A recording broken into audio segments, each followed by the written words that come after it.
इसका second part है the rise of commercial forestry, यानी व्यावसायिक वानिकी की शुरुआत कैसे हुई। The British needed forest in order to build ships and railways. The British were worried that the use of forest by local people and the reckless felling of trees by traders would destroy forests. So they decided to invite a German expert, Dietrich Bandis, for advice and made him the first Inspector General of Forest in India. जहाँ जो rail की पटरियाँ बिछाने के लिए अंग्रेज़ों को भारी मात्रा में जंगलों की ज़रूरत थी। अंग्रेज़ों को इस बात की चिंता थी कि स्थानीय वहाँ के जो लोग हैं उनके द्वारा जंगलों का उपयोग व्यापारियों द्वारा पेड़ों की अंधाधुंध कटाई से तो जंगल नष्ट हो जाएंगे। इसलिए उन्होंने डाइट्रीज बैंड्रिस नामक जर्मन विशेषज्ञ को इस विषय पर सलाह के लिए बुलाया और उसे देश का पहला वन महानिदेशक नियुक्त किया गया। Brandeis realized that a proper system had to be introduced to manage the forest and people had to be trained in the science of conservation. बैंड्रिस ने महसूस किया कि लोगों को संरक्षण विज्ञान में प्रशिक्षित करना और जंगलों के प्रबंधन के लिए एक व्यवस्थित तंत्र यानी नीति विकसित करना होगा, यानी पॉलिसी बनाना होगी। इसके लिए कानूनी मंजूरी की भी आवश्यकता पड़ेगी। वन संपदा के उपयोग संबंधी नियम कानून तय करने पड़ेंगे। पेड़ों की कटाई और पशुओं को चराने जैसी एक्टिविटीज़ पर पाबंदी लगाकर ही जंगलों को लकड़ी उत्पादन के लिए आरक्षित किया जा सकेगा।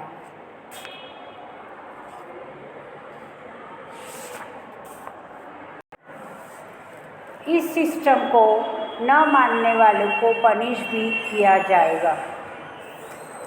So Brandeis set up the Indian Forest Service in 1864 and helped formulate the Indian Forest Act of 1865.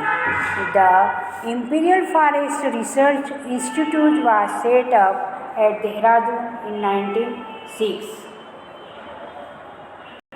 इस तरह ब्रैंडिस ने 1864 में भारतीय वन सेवा संस्थान की स्थापना की और 1865 के भारतीय वन अधिनियम को नियमबद्ध लागू करने में सहयोग दिया। The Imperial Forest Research Institute was set up at Dehradun in 1906. The system they taught her was called scientific forestry. Many people, now including ecologists, feel that this system is not scientific at all. Imperial forest research institute की स्थापना 1906 में देहरादून में हुई। यहाँ जिस तरीके यानी पद्धति की शिक्षा दी जाती थी उसे वैज्ञानिक वानिकी यानी कि साइंटिफिक फॉरेस्ट्री भी कहा गया। लेकिन आज पारिस्थितिकी विशेषज्ञों सहित ज़्यादातर लोग मानते हैं कि यह पद्धति कतई वैज्ञानिक नहीं है। In scientific forestry, natural forest which had lots of different types of trees were cut down. In their place, one type of trees was planted in straight rows. वैज्ञानिक वानिकी के नाम पर विविध प्रजाति वाले प्राकृतिक वनों को काट डाला गया। इनकी जगह सीधी पंक्ति में एक ही किस्म के पेड़ लगा दिए गए। इसे बागान भी कहा जाता था। वन विभाग के अधिकारियों ने जंगलों का सर्वेक्षण किया, विभिन्न प्रकार की किस्म के पेड़ों वाले क्षेत्र की नाप जोख भी की और वन प्रबंधन के लिए कई योजनाएं बनाई। उन्होंने यह भी तय किया कि बागान उद्यान का कितना क्षेत्र प्रतिवर्ष काटा जाएगा।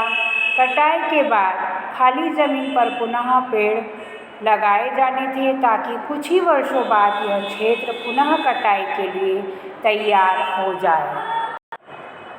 After the Forest Act was enacted in 1865, it was amended twice,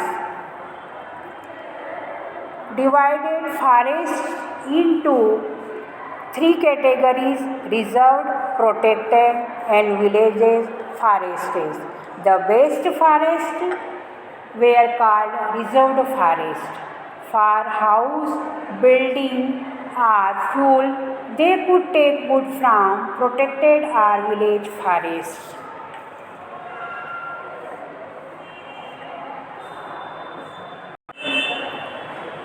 अठारह में वन अधिनियम के लागू होने के बाद इसमें 2 बार संशोधन किए गए, एक तो 1878 में और दूसरा 1927 में। इसमें जंगलों को 3 श्रेणियों में बांटा गया।